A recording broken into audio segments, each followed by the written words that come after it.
Ô Bruno, o mercado acaba ficando em alerta, né? Porque qualquer discussão, seja na questão tarifária, seja na questão imigratória, pode desencadear um processo inflacionário até um pouco mais perigoso do que a gente viu aí ao longo dos últimos tempos, né? E a administração Trump fica sob esse escrutínio aí da questão inflacionária, porque ele foi muito vocal também durante a campanha, criticando a gestão Biden por conta de inflação, por conta dessa perda do poder de compra por parte dos americanos. Todo esse cenário também acabou fazendo, ou ajudando, né, esse cenário inflacionário, acabou ajudando a conquistar a eleição, já que a administração Biden acabou não trazendo as soluções que o americano desejava, a Kamala Harris também não. Então, eu gostaria de entender um pouco da sua percepção sobre isso, né? Se por um lado ele é contra, né, essa questão inflacionária, traz a percepção de que vai trabalhar para reduzir a inflação, reduzir o preço de muitos itens e produtos, por outro lado, toma algumas medidas de caráter inflacionário. Como que fica essa percepção até por parte dos americanos e como que o mercado pode reagir a medidas cada vez mais inflacionárias? Embora o Trump não pense em se reeleger, na verdade ele nem pode, por esse já ser o segundo mandato dele, ele sabe que o que determina o sucesso de um governo é a economia. Em outras palavras, é dinheiro no bolso das pessoas que determina o sucesso de uma gestão.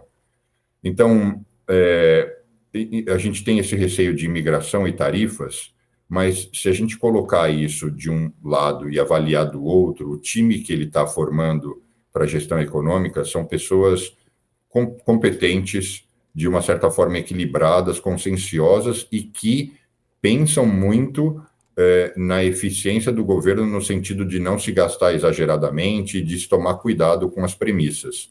Em outras palavras, se a gente fizesse uma comparação, não é o governo atual do Brasil que tem um certo grau, não de inconsequência, mas de muito além do que poderia para a realidade Brasil. Eu vejo que, nesse sentido, o time que o Trump montou não tem essa característica.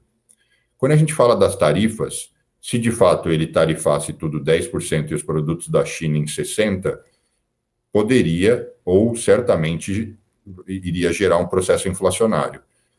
Mas ninguém acredita que ele faça isso. Todo mundo acredita que ele vá tratar caso a caso. Isso foi uma narrativa e é possível que ele ainda se aproprie e se beneficie dessas negociações. Então, ou seja, isso eliminaria esse possível risco de inflação. Já do lado imigratório, essa é uma grande dúvida. Se estima que 5% da força de trabalho americana seja ilegal. Eu não estou falando 5% da população, 5% da força de trabalho. E aí as pessoas devem se questionar, mas e onde está essa força de trabalho?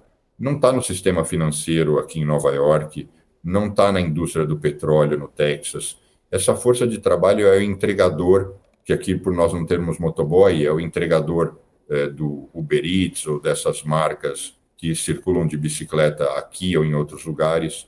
São trabalhadores da construção civil, são especialmente trabalhadores da agricultura, da colheita. Então, isso sim, essa deportação em massa poderia gerar uma falta de mão de obra. A falta de mão de obra já existe, só iria agravar isso. Ao mesmo tempo, não se sabe a velocidade com que ele vai fazer isso, não se sabe se de um lado ele vai gerar a deportação e criar cenas fantásticas de ônibus e filas de pessoas sendo deportadas, e do outro ele vai acelerar a imigração legal, inclusive de trabalhadores não qualificados, porque existem vistos que permitem esse tipo de imigração legalizada. Então ainda tudo é muito nebuloso. E eu, pessoalmente, acho que ele vai ser muito cuidadoso em relação à inflação, porque isso detonaria a inviabilidade de tudo que ele se propõe a fazer.